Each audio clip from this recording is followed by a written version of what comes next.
I say, we can read the Book of Mormon anytime, but there's some things that must be pointed out here. Now, one thing that impressed me, I didn't get it until this time around, concerning our four societies. Right here we're dealing with two mentalities and two societies. Whoopsie, whoopsie, I think this is... No, it doesn't shake. Yeah, that's better. The two mentalities, the Babylonian, of course, and the Brethren. They never achieve the brotherhoods completely, and they never go completely Babylonian. Nobody ever goes 100%, rarely, but societies do. They do get pretty bad. But in Moroni, you see, he describes his own people. You think, well, they're the nation, after all, as the poor and the outcast of Israel, and compares them with the Joseph sold into Egypt, the rent garment of Joseph, and so forth. Such are the traditions of the brotherhoods, and his opponent in this particular bout is Malachi, about whom we're told a good deal.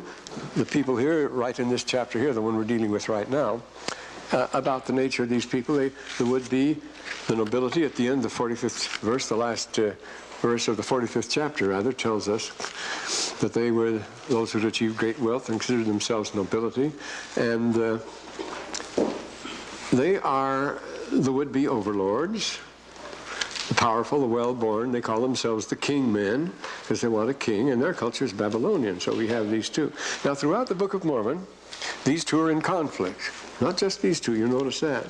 The Book of Mormon, seen, is laid in America, north and south. A different story in each one, you notice.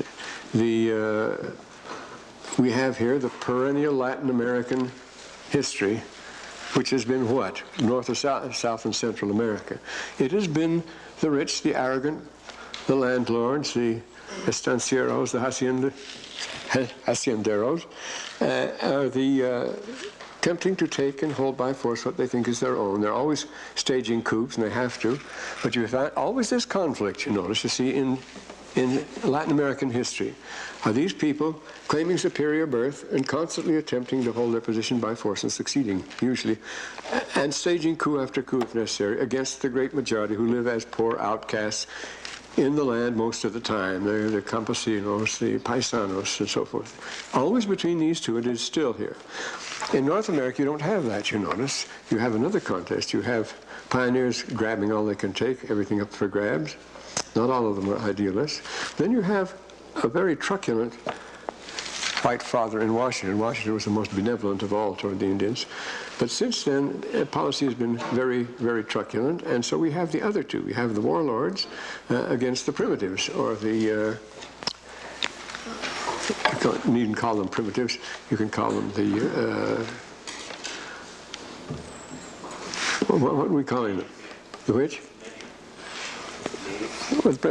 No, they're the nature people, we call them, of course. They live closest to nature. They depend on nature. They live on nature, see. But as a matter of fact, as you'll see in that great work that was got out by the Smithsonian on this subject, the almost 80% of the Indians at the time of Columbus were cultivators. They weren't hunters at all. They were farmers all up and down the Mississippi, all over the Southwest and so forth. All in New England, they raised the corn, the watermelons, the pumpkins, and things like that.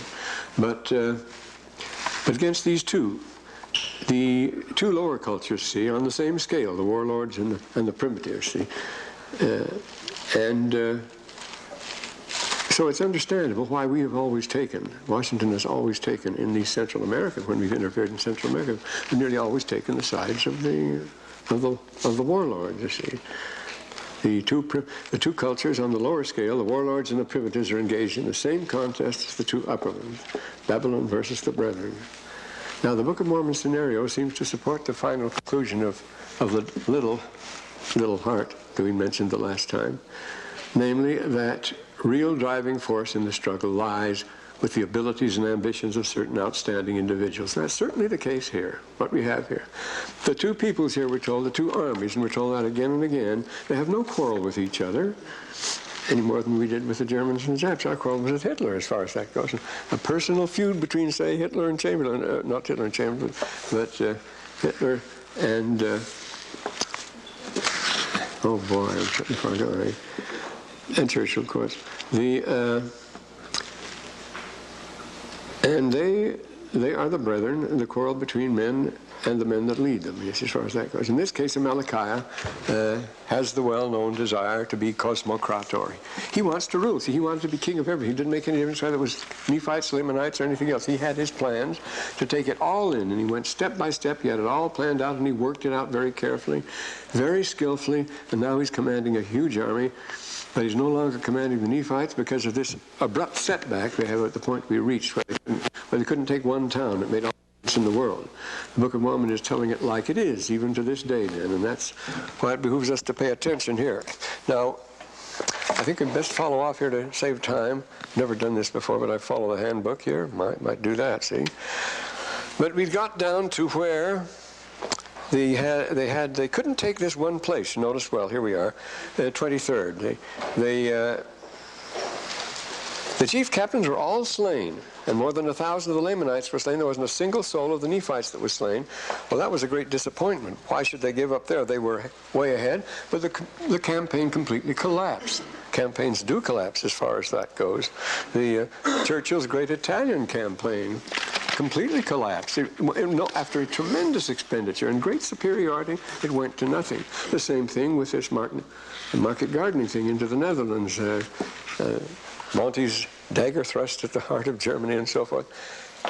After this tremendous expenditure of arms and everything else, went to nothing. We just had it fall back and nothing came. So these things can happen. One rebuff in one city, just Arnhem, just because they couldn't take Arnhem. Back they went. The whole thing collapsed. We had armies in there and divisions and paratroopers and everything else. Didn't work at all. So the same thing here. They couldn't take this one city, the city of Noah, and so the whole thing, it says they collapsed. The Lamanites went all back home.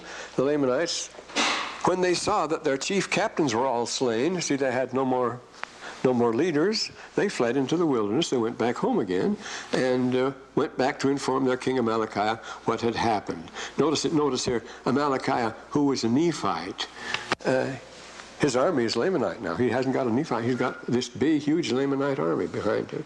You notice using Lamanites for a career this is perfectly normal. Again, after all, the Swiss Guards of the Pope. Who are they? No Catholics. No Catholic can be in the Pope's Swiss Guard.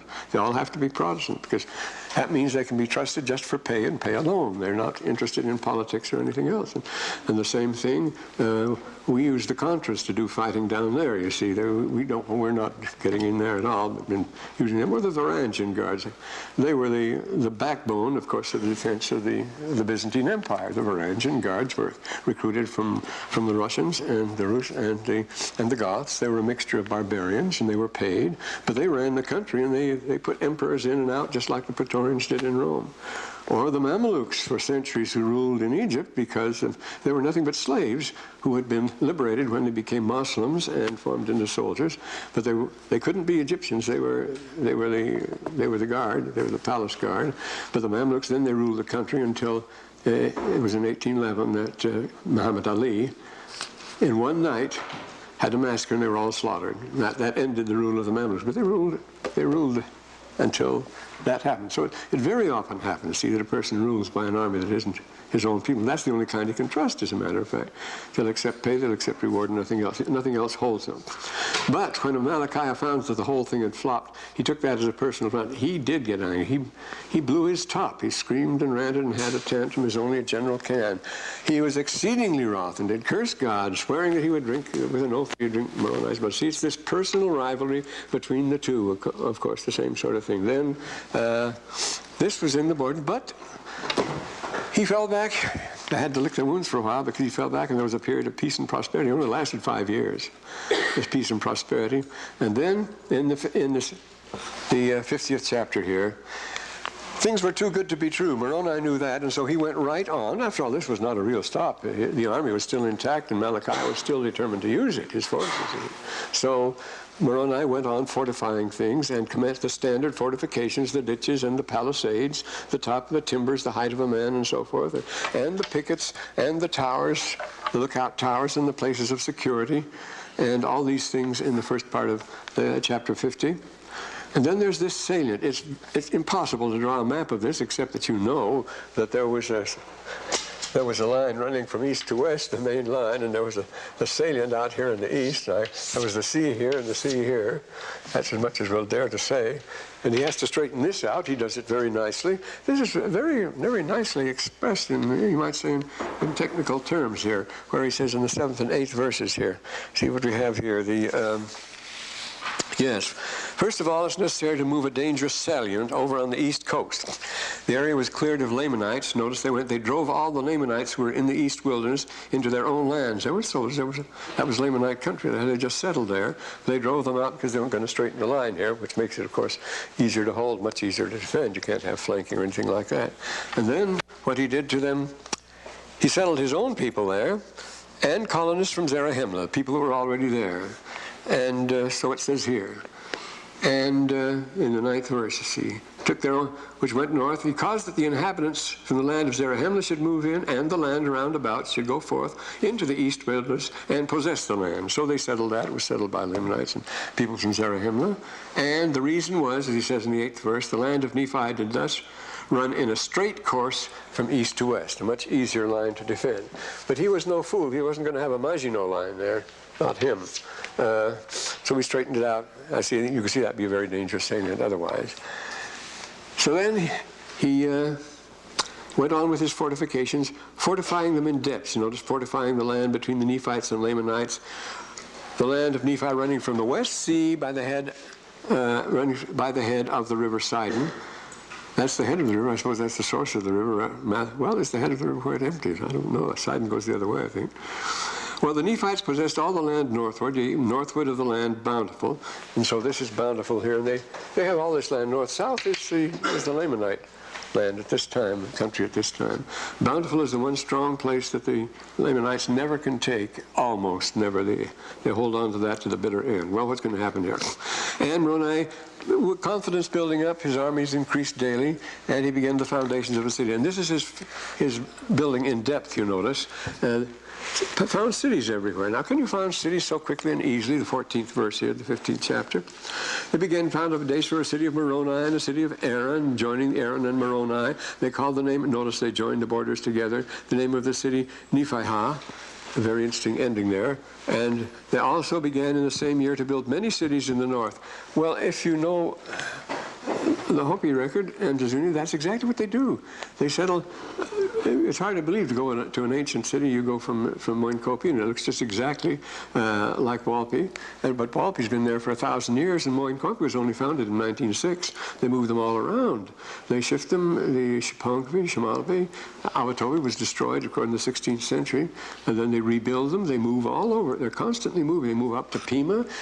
So at one time, you see, the claim, you see, of the Navajos is they claimed all the Anasazi territory. They're the inheritance of the Anasazi. They're all over the southwest and so forth. But they kept moving their settlements. And you do find the great mystery. They talk about the mystery of why you can find something like Chaco Canyon or something. Why did they leave it? Why? Well, they would just get up and leave and go from one place to another when things are, well, it could be weather or something like that. But the point is, they're very ready to move and very ready to resettle. You would think they're very stable because they build towns. They're the Pueblo, the city people.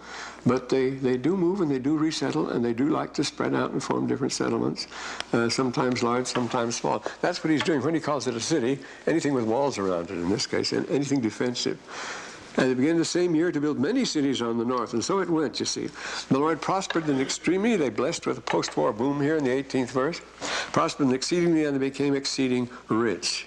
Again, isn't that too sudden? No. After every war, people become very rich all of a sudden. You can see why. Because there's an increase in supply and increased demand. After everything's been destroyed, there's a lower population, less population pressure.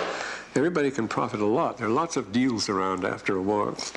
And so, but we never learned this, the 17th and 19th and 20th verse. Back to the old lesson. How often is this repeated in the Book of Mormon? How just and merciful they should have celebrated the Lord in fulfilling all his words unto the children of men. Blessed art thou, and thy children, they shall be blessed inasmuch as they remember this, he says.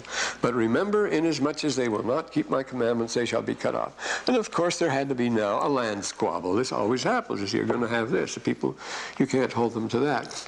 But And then here's the common denominator: don't blame the enemy, don't blame Hitler. See, in 1927, I was on mission in Ludwigshafen. Germany was that was a great ammunition center. It was all very secret, but they were working like crazy there, and the arrogance of the French was unspeakable. The French soldiers would insult people and do things they didn't need. It was very silly. President Tadge used to tell us all the time, the missionaries, "I'm expecting to see you all in uniform before long." Hitler wasn't even heard of then, you see. He wasn't the one that pushed us into it. It was all building up to that. You could see by the injustice of the Versailles settlement and so forth. So this is what happens always. And here the quarrel has to be naturally on a boundary. We're always quarreling about boundaries. And here's a very interesting racial thing. Talk about you either find a Nephite or a Lamanite, the 22nd verse here. All those who were faithful in keeping commandments were delivered at all times. That's a wonderful thing to know. The others were fated to go into bondage or perish by the sword or dwindle in unbelief and mingle with the Lamanites. Large numbers dwindle in unbelief and become Lamanites. So when you see a Lamanite, there's as much Nephite blood as anything there. It's all over the place. They're all descendants of Lehi. So then, and this is a surprising thing. This is just after, you see, they've just had the big war, 1 year after. There never was a happier time among the people of Nephi in these great days of insecurity. But when were the greatest days of Athens? When the city was all locked up, when they were having the plague, when they had to have the long walls between the Piraeus, the harbor, and the city because nothing was safe outside, when all of Greece was united against them under the leadership of Sparta, when they were losing their shirt, they'd lost their empire because of their overweening ambition and wickedness towards cities like Miletus and so forth. And there they were, and this was their greatest and happiest period. There's something crazy about this. They're living high, so to speak. And this was to last for only 4 years. Back in the, yes, it tells us they were living in dangerous times. They're 51 and 9 here, yes. Malachi had been stirred up. Malachi is working hard all this time to build up his forces back there. Just as Hitler took lots of time, but worked fast just the same. And here's an episode. In the 24th year, I say, comes a land dispute, a boundary dispute. These have come. The big one has been going on, of course, ever since. Ever since the boundaries were made. Well, they've been changing all the time between the Hopis and the Navajos. They're always fighting about their boundaries, as the Indians are, and the Zunis and the tribal territories are very touchy matters. Of course, if you're on the wrong territory, you can be killed on sight and so forth. So in the 4th year, there was this contention concerning the land of Nephi and the land of Morianton. And here's the standard scenario. The people who possessed the land of Morianton claimed part of the land of Lehi, and there was a warm contention between them. The main cause of tribal and lawsuits and so forth. That wonderful, my friend Paul Springer he's a commissioner. He was my best friend. I was a city commissioner in San Francisco, and a lawyer. And a big oil company was going to build a building in San Francisco, and they found that the building next to their lot, the people, by mistake, had extended the building out an inch beyond the property line. They say, well, you must sell us that inch then. You must pay for that inch, and we'll charge $1 million. Well, that was a lot of money at that time. Well, they said, no, we won't. We'll shave the inch off. We'll just shave it off. But they didn't shave it off. They shaved 2 inches off. So Richfield couldn't go on and make a building without going all the way, and they had to buy that other inch, you see. See, they didn't shave 1 inch off, so they wouldn't have to pay for the land they trespassed on. They shaved 2 inches on, so the others, if they wanted to build at all, would have to trespass and move over here. The buildings had to be together. And they charged them $2 million from that. They collected without any trouble, though. It was a dirty trick. Well, this is the sort of thing, arguing about lands. And so much dirty work goes on about lands, of course. We all know that. We've all seen Westerns. And the people in the land of Lehi fled to the camp of Moroni and asked for his assistance, and he cut them off. The thing, again, is back to the personality of the person. That's this Morianton. We're told he was a man with... We're told here that he had, notice in the 31st verse, he spoke to them with flattering words. Always they're skillful speakers, good salesmen, these men. And that was Morianton. And they should flee to the land which was northward, and he cut him off. Morianton couldn't get away with it. Who found that the people of Lehi had fled to the camp of Moroni. He was exceedingly fearful that Moroni should chase him, so they decided we'll move up north to the land of waters, maybe the Central Valley of Mexico, which was full of water at that time, as you know. And Nephi was Moroni was able to find out about that because a maidservant of Morianton, whom he'd beaten, a nice character reflection on his hot temper and so forth, he fell upon his maid and beat her much, and he was one of his maids, you see, and a horrible man, this Morianton, but a very capable man. She fled to the camp of Moroni and told everything. Moroni said it was time to cut him off, so he headed him off at the borders of the land desolation. And this was an army. He didn't do it. He sent Teancum. Teancum is a very terrible general. Teancum is really gung-ho. He's a great one. He's terrific for small operations like this. He was led, but he's too hot-headed and ferocious for most. Was led by a man whose name was Teancum. And they had been led by flattering words, and Teancum slew Morianton and defeated his army, and that was that. They all went back. Thus were the people of Morianton brought back, the 36th verse, a happy ending. They made a covenant. Remember that means they have a ceremony by which they receive them back again. Restored to the land of Morianton, and a union took place between the people of Lehi, and they were restored to their lands. Notice the leader makes the difference. Morianton, once he's removed, things are taken care of. Well, then the case of the judgment. Now here's a puzzling thing. Notice in 38th. Here a very righteous judge. And he's been in perfect righteousness, this Nephi, and Nephi, yes, and perfectly upright. But he refused to let Alma take possession of the records. Well, why would he do that? Why? Because Alma had given the records to Helaman, his son, 6 years before. His son was the head of the church. Alma had a different business. Remember, Alma had laid down his commission to become a missionary anyway. Whether it was this time. But the point is, why would he refuse to let Alma the Great take possession of the records? Well, Alma was an important government official and so forth, but the point is that if you will go back to the 37th chapter and the 2nd verse, it tells us how Alma had conferred the whole thing upon his son Helaman 6 years before. So there's no mystery there, you see, as far as that goes. The thing is that you might think you find catches in the Book of Mormon. Joseph Smith must have slipped up here. Why would he refuse, a great judge, refuse the records to a great man like Alma, who was responsible for them, because Alma had passed them on. That was legal now, see. And the son of Nephi filled the judgment seat with an oath and ordinance. His name was Pahoran, and he's a famous man here. So we get to the 51st chapter. We waltz along here. Soon Moroni had to face the most dangerous coalition of all, for the king men had united again with those of high birth and all the others who sought power and authority over the people. The 5th and 8th chapters, you notice verses here of the 51st chapter here. Notice it tells us in the 5th verse. All those were desirous that it was about the Pahoran, they wanted to make some changes of the laws. See, and Pahoran wouldn't change them, and they wanted to change them in their favor, so they decided to make a coup. And they were desirous that Pahoran should be dethroned from the judgment seat, were called the king men, were desirous to establish a king. But they staged an election instead, and the king men lost. There was nothing wrong with their having an election with their challenging the government at all. They could do that. Thing is, when they lost the election, they took to arms. They wouldn't accept the verdict, you see. They wouldn't accept the majority. You notice if you look back at the last verse of that 45th chapter, we mentioned it before, these are the same people, and Malachi is the same old character. Because of their exceeding great riches, therefore they grew rich in their own eyes, would not give heed to their words, to walk in uprightness of God. But they just didn't form another party as far as that goes. They wanted to run the government, which is exactly what Malachi wanted to be. He wanted to be everything, insomuch that they noticed they were gathered together against their brother. They were threatened, and now behold, they were exceeding wroth, insomuch they were determined to slay them. See, it was going to be a putsch, going to be all out. It wasn't just going to be an election. And here an election is forced on them, but it goes against them, and the voice of the people came in favor of the freemen.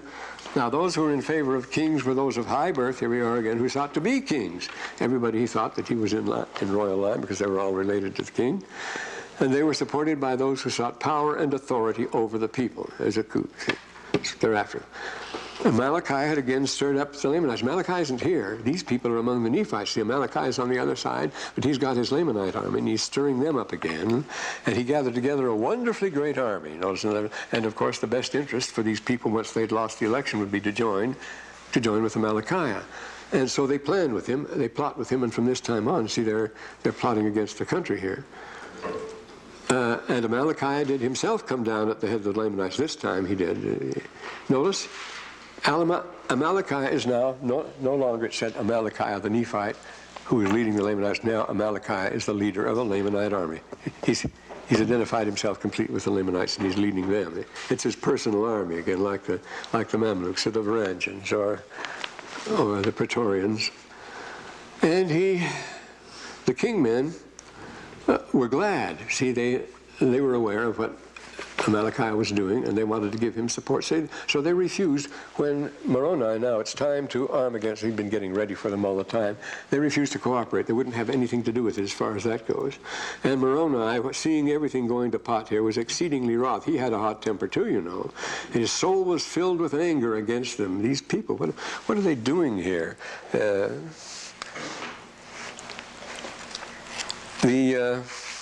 Well, about this, what we got here was wrath. When Moroni saw all his work threatened by the same elements with whom he had been forced to deal before, it's almost more than he could stand. Yea, he was exceeding wroth, his soul was filled with anger. He knew that the people were solidly behind him, and by popular vote received a special power to go against those kingmen and pull down their pride and nobility. Meantime, they had armed and were arming to support the Lamanites and went on the attack, as we find here.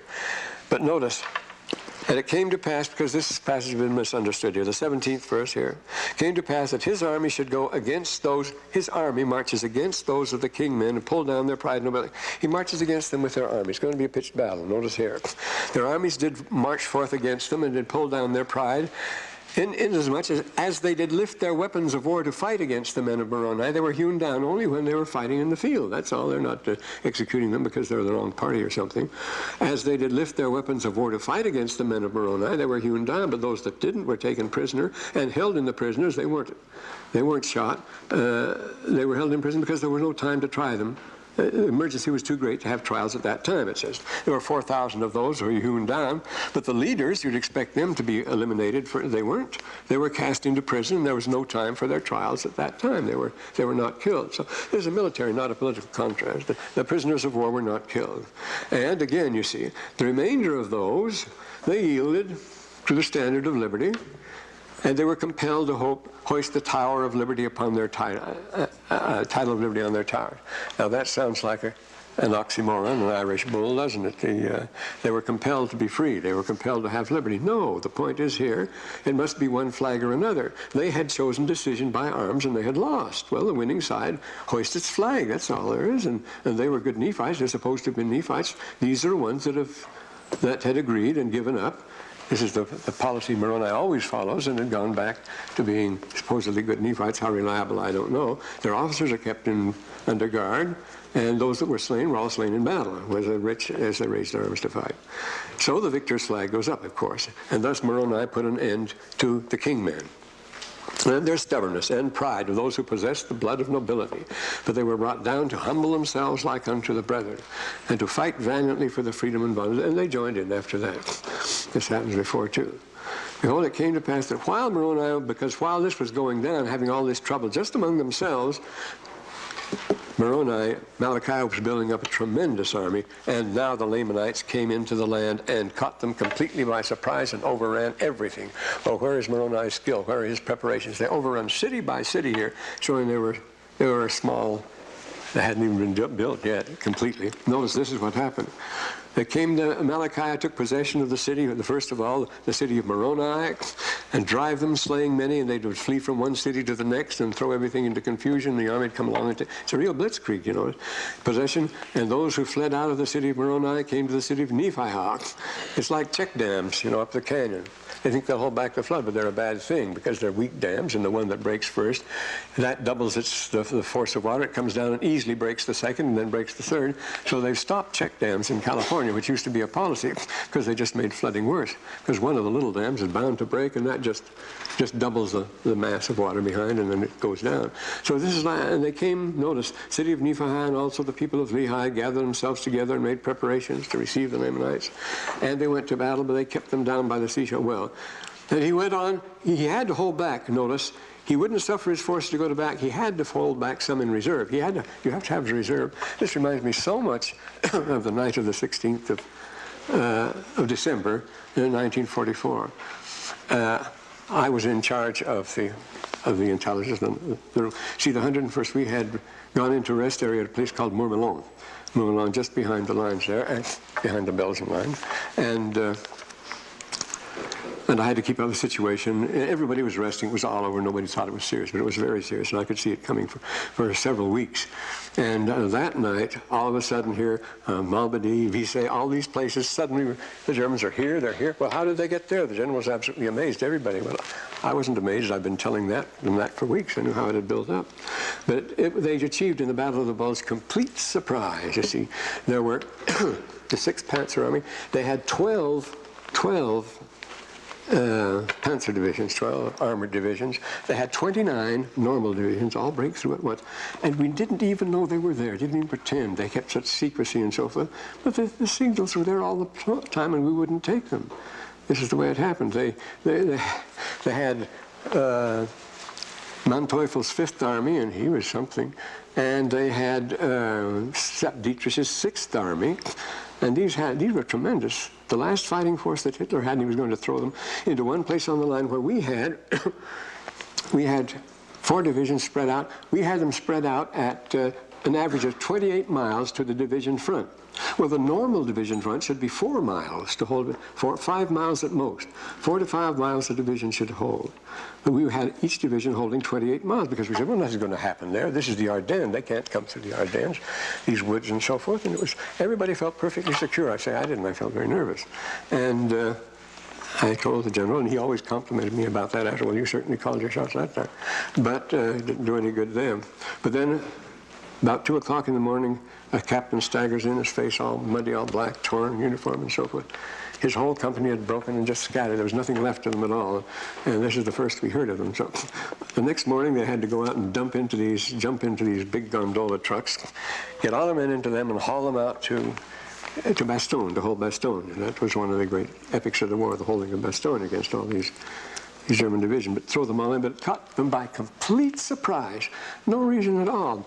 Of course, they were very beautiful security. They had everything. They moved by night, but they moved with bicycles. The line was like this. Well, the day before we sent down, we got nervous. They're not sending us any reports. There hasn't been any reconnaissance here. There haven't been sent any scouts on anything else. So we went down to Corps, and it was the 7th Corps that said, well, don't bother us. We're going to move tomorrow. We're packing our maps and things. Well, what about the 109th Division, the line? Had they just moved in? They were holding the main line where Rundstedt was going to break through. Well, it wasn't Rundstedt, it was really Model was going to break through. And they had only been in Europe for 2 weeks. They'd never seen any action at all. They were a brand new division, just been formed. The general, the fat little red-headed, great arrogance, you know, the great general. But they were there because it was a rest area. They put them there and said, this is the quietest area on the front. We won't have to do anything. We're going to fall back in a week, and we're just here to rest because this is no place where they won't have any. They have no experience, therefore this is the best place for them. Of course, this is the place to which the Germans were going to direct. The whole attack was going to come right through that. It was wild. But I say, here, the lines were this place, but they were not building their fortifications this way at a certain place. They were building them this way. Well, what's going on here, you see? And all night long, they move just by night. They move in wagons and bicycles and push baby buggies, everything that wouldn't make a noise, you know. And they moved down, and they moved this way. We knew everything from here. Of course, we had the people would come over and tell us. We had scouts and so forth. They'd tell us they're moving this way by night, and they're moving this way by night, and where are they moving to? And here, they put up fortification. Well, obviously, they're going to come through here, and they're going to protect their flanks. And this is where they're ganging up all their force. I mean, it was very obvious. And Hitler was hip on astronomy, and a favorite date of his was 17th of December, when other things had happened in his life. So I predicted on the 17th of December there would be the big breakthrough there. There would be the 6th Fallschirmjäger. Because of reports, we had a pretty good roster of the units that had got together there. Well, what they were going to do, see, they were going to march, drive through with all this arm and so forth to Antwerp and cut off 20 to 30 American divisions there because they'd completely run out of gas there. And they were throwing in 20 divisions plus 12 Panzer divisions. So it should have worked, but it didn't work because everybody blundered, of course, on both sides. This always happens. But after all, our generals did show great skill after the fighting began. They were no fools. I think they outwitted the Germans, actually. They should have known better than to try to go with tanks through those muddy paths through the Ardennes. There were narrow roads, hilly country, woods, and so forth. And even with all this, they were bound to stall anyway. But the way they were cut off, the way we were met, was rather skillfully done. Well, anyway, this is what happens here. Why would he catch the great Moroni by surprise? Well, he didn't. He came in with this force, and he just bowled over one city after another. He says, taking one. He went on taking possession of many cities, it says in the 26th verse. The city of Lehi, and then the city of Moriantor, then the city of Omner, and then the city of Gid. Well, you can imagine how the panic would spread among the Nephites. And the city of Mulic, all of which were on the eastboard by the seashore. That's the place where they tried to strengthen it, you know. And thus had the Lamanites obtained by the cunning of Amalickiah, who was a darn good general, so many cities by their numberless host, and all of them were strongly fortified after the manner of the fortification, all of which afforded strongholds for the Lamanites. They were their forts now. All that work had been done just for the benefit of Amalickiah. He had all these strong places which would serve him very well, and which they did. The Nephites are going to have an awful time trying to take them back now. That's one of their main things, because after all, how are they equipped for siege operations? Moroni had fixed it perfectly so the cities couldn't be taken. Well, they were taken, now he had to take them again. And they went to the land bountiful, driving the Nephites before them. See, it's quite a scene, the people fleeing from one to another and coming in droves. You see this all the time, and everybody hiding the same place. And it came to pass, but this Teancum, see, he was great, who had slain Morianton, and he was awfully good. Being repulsed by Teancum, and his men were great warriors. See, this 31st verse, Teancum has a very crack force here. Teancum did exceed the Lamanites in their strength and in their skill, man for man, you see. Insomuch they're very experienced that they did gain advantage over the Lamanites, but of course they couldn't fight a pitched battle, so very cleverly he starts Indian warfare, avoiding pitched battles. Of course, that's one advantage you see in airborne. You can't form here, you scatter all over the place, and that gives you a great advantage, and the Germans resented it very much. They say you don't fight fair, you fight from behind trees and so forth. And they were very bitter against the 101st. It wasn't healthy to be picked up. They harassed them in so much as when it was dark, they worked in the night. They fought Indian fashion. They avoided a pitched battle, and they engaged in, well, it wasn't terrorism. What do we call that weapon? My gosh, I can't remember my name these days. And they pitched their tents in the border by Bountiful, and Amalickiah pitched his tents on the borders by the land bountiful. That's the strong Nephite strong point on the east coast there, and that's, if they can take that, everything is theirs. When the night came, Teancum and his servant, now this happens too, reconnaissance, scouting, patrolling. This has happened. Sometimes a high officer wants to go out himself and look things over, and then something happens. Teancum and his servant stole forth, went out by night to the camp of Amalickiah, and they were sleeping, overcome by the heat of the day. In the beginning of the next chapter, we remember that it was the New Year, which means they were in the tropics. New Year's Day, they were overwhelmed by the heat. We've seen several references to that already. Put a javelin into heart and then returned again. And stories like this, you get a lot of them too. Mark Clark, without changing his uniform, in broad daylight, several weeks before they entered Rome, he drove all over downtown Rome as an officer, I say in his uniform, in broad daylight. And nobody recognized him. He drove out of the city again and inspected it.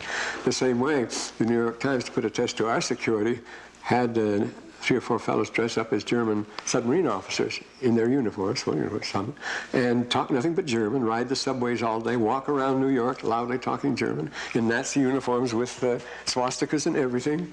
And New York being what it is, nobody paid any attention to them. They thought, well, some gag or something. Nothing to it. Security is really a joke when you come right down to it, It can be so easily broken. Well, these bombs in radios and things like that. Tape recorders. Well, anyway, then, 26th day of the year, see, they've lost their commander now. When the Lamanites woke up, of course, they're completely shaken up. They have to readjust. They have to because the commander's been killed. The first month, it was the first morning of the first month, so it was in the wintertime at any rate, and yet it was hot. They found Malachi was dead. It was in subtropical at least. Teancum was ready to give them battle, so they not only found their commander gone, but they found Teancum all ready to attack. What would they do? Well, they were scared, and they didn't surrender because there were too many of them, you see. They could put up quite a fight. Teancum didn't intend to attack them, but what you're going to do, they were affrighted, and no time to readjust, so they fell back on the city of Mulic. I suppose that was a sensible thing to do. The city of Mulic was one of the most strongly defended cities, we learned. And the brother of Malachi took over, and he was just as ferocious as Malachi, and he was filled with desire for revenge, too. But this is the reason why Teancum didn't do more in the 5th verse. Teancum, because of the enormity of their numbers, Teancum thought it was not expedient that he should attempt to attack them in their forts now. That's 52 years. Then, these dangerous circumstances. You notice this is very bad here. They fell back without a fight here in the 2nd verse. Teancum had strengthened his own positions. He dug in and awaited reinforcements from Moroni. That's the best thing for him to do, see, because he had a small force, a very good force, but a small. 6 and 7, verses 6 and 7. Here. But he's pinned down on the west coast and could offer no assistance. Moroni was. The Nephites, with their inferior numbers, were being forced to fight the war that all commanders dread, a war on two fronts. Moroni was on the west coast, and Teancum was on the east coast, so he couldn't help him because both of them had their hands full. That's the thing the German Wars College always said you must always avoid no matter what happens. And he made the most of his advantage by sending a strong diversionary force to occupy Moroni, and if possible split the Nephite forces even more. He's going to pin Moroni down, while harassing them everywhere and keeping them off balance. Sally's infiltrations from numerous Nephite strong places held by the Lamanites. So they have advantage all over the place here. And it says in the 13th verse, things were looking very serious for Moroni. Those were dangerous circumstances. It was thus the Nephites in those dangerous circumstances, the ending of the 26th year of the reign of the judges, just after they had celebrated a victory 5 years before. And so what are we going to do here? Well, now, this was a real challenge for Moroni, and he was equal to it. He was very shrewd how he operates here. First, he ordered Teancum to sit tight. Remember, he's on the east coast, and he has a good position anyway. On his sector, while harassing the Lamanites as much as possible. That's what he's good at. You see, you just bother and you keep harassing them all the time. Keeping a sharp lookout for any chance opportunity opening to do them real damage. Well, that's the order he gives them in the 10th verse here. Seeking every opportunity to damage them as much as you can, you see. This is one of those undergrounds, like the Maquis, like the underground, like the Resistance, you see, in France and in other occupied countries. That's exactly what we're doing. We're acting like that he should be faithful in maintaining what he had, but at the same time not miss any opportunity to damage. And we already seen that Teancum would like to operate at night, where he could be more effective with his small but highly trained force. So,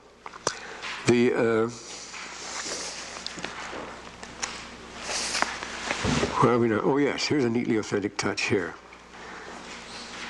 At the same time, he's instructed to take and keep as many prisoners of war as possible, with a view to future exchange with prisoners for the Lamanites. For the addition of one man to the Nephite forces meant a lot more than it did to one man for the Lamanites. We'll change them on a man-to-man basis. It tells us in the 8th verse here. And he followed up these instructions with orders to make an attack on the city of Mulic and take it if it were possible. 16th verse. And this is a very authentic touch. But Teancum decided it wasn't possible, so he didn't obey the order. I mean, he was allowed some discretion. He said, if it were possible. So Teancum said, it isn't possible. And in the 16th and 17th verses, made preparations.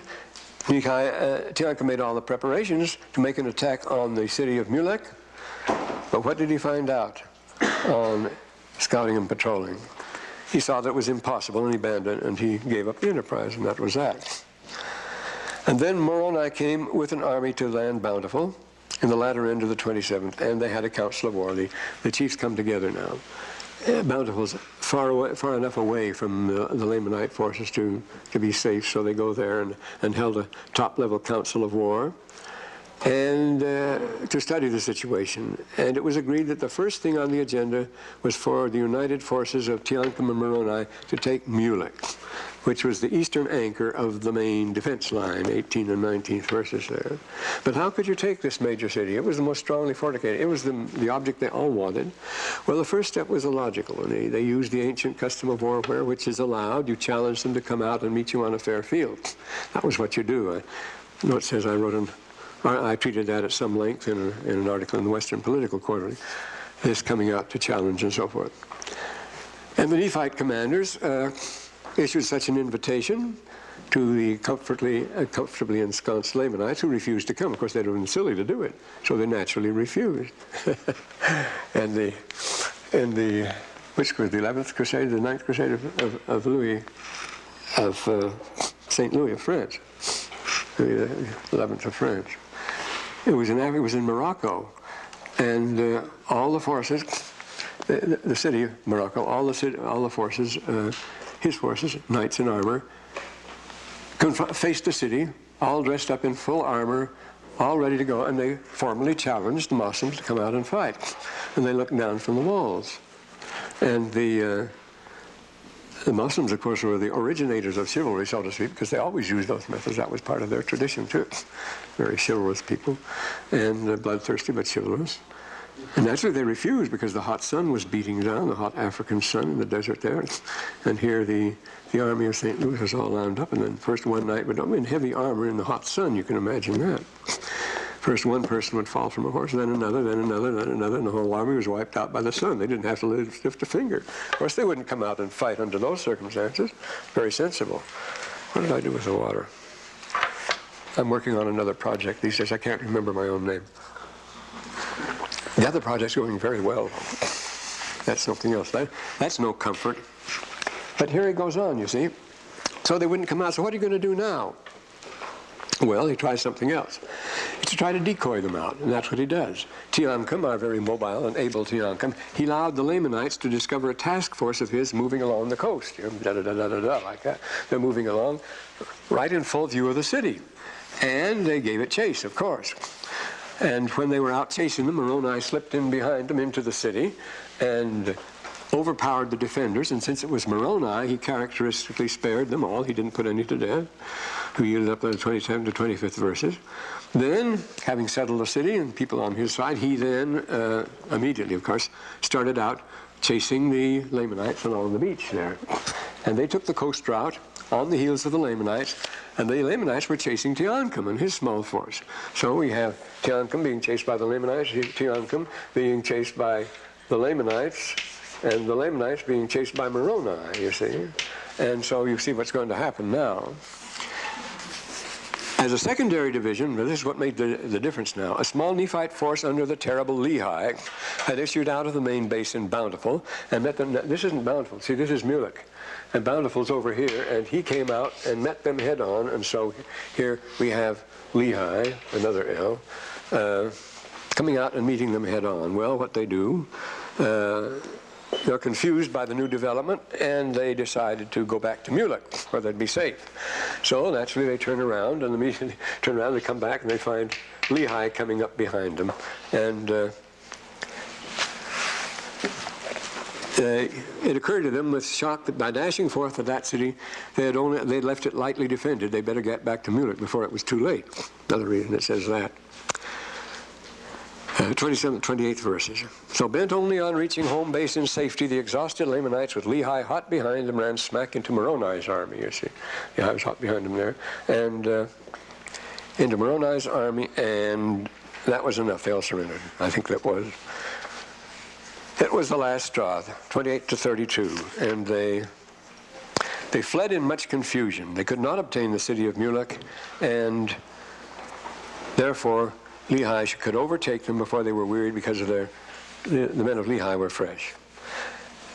And Lehi was not desirous to overtake them until they should meet Moroni and his army. Moroni commanded them they should fall upon the men until they had given up their weapons of war. That's usually.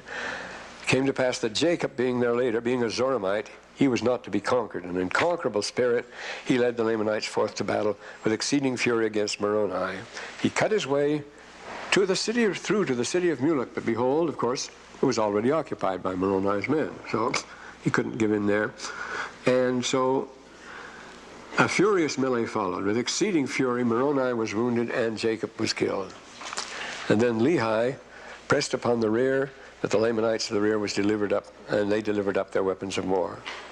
And here's Lehi, Moroni, with his usual magnanimity here. He tells them, he says, Moroni, seeing their confusion, said to them, if you will bring forth your weapons of war and deliver you up, we will forbear shedding your blood. So they threw down their weapons, but there were many who would not. They were taken and bound and compelled to march to the land Bountiful, where they're building up a huge stalag. They're getting a lot of prisoners of war, and they need them, see, so they can exchange them for their own people and get the Nephites back. Oh, my land, I didn't realize. We're not getting very far with these laborious campaigns, are we? We'll get to another subject still.